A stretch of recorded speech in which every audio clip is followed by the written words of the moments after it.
Okay, so here's another one.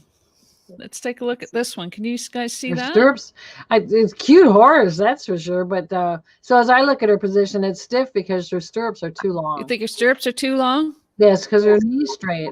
She's also twisted her leg back, so she's using the back of her calf because she's not balanced over her lower leg at this point. Yeah, so sure. She's not balanced over her lower leg, so like you say, she's really open. She's just really standing up in her stirrups, right? Yes, and balancing, you can see the whole thing is stiff instead of being because of what she's doing. She will not have a flow with her position because she's locked up her ankle, her knee, and her hip.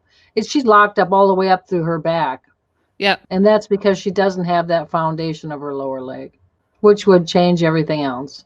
But you can see she's following with her hands as best she can, but it's hard when you have a stiff lower leg position. Right. So her heels are up, her foot, she's reaching for the stirrup and standing up in her stirrup. So what can we do to help this Just right? won't Oh, have you know time. what? Still, her lower leg needs to be more forward. Yeah. So what did we learn? The front of her leg should be at the back of the girth. So she's pivoting here. Yes, Yes. because she's using the back of her heel instead of the inside of her calf muscle. Well, he looks like a pretty reliable horse in this photo from what I'm seeing. So what I would do is with a rider of this level, because she doesn't look like a beginner level rider, Yeah.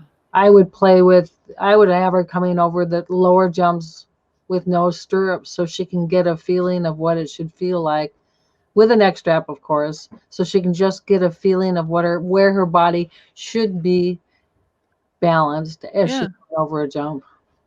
She just doesn't know how to balance her body as she's going over a jump at this time of this photo. Well, I'm So practicing kind of going back a little bit, get the position correct on the flat, and then staying in 2-point trot jumps and stay really still because I'd you're already in the jumping position is probably where I would start. And I'd then even back it up even further than that. I would just go when you're trotting to, well, first of all, shorten your stirrups up so the, what is it, the stirrup tread, the top of the stirrup tread is just right on her ankle bone, and just do the 2-point trot down the long side. Stay in your 2-point. Put one hand above your head or one hand down by your side, and then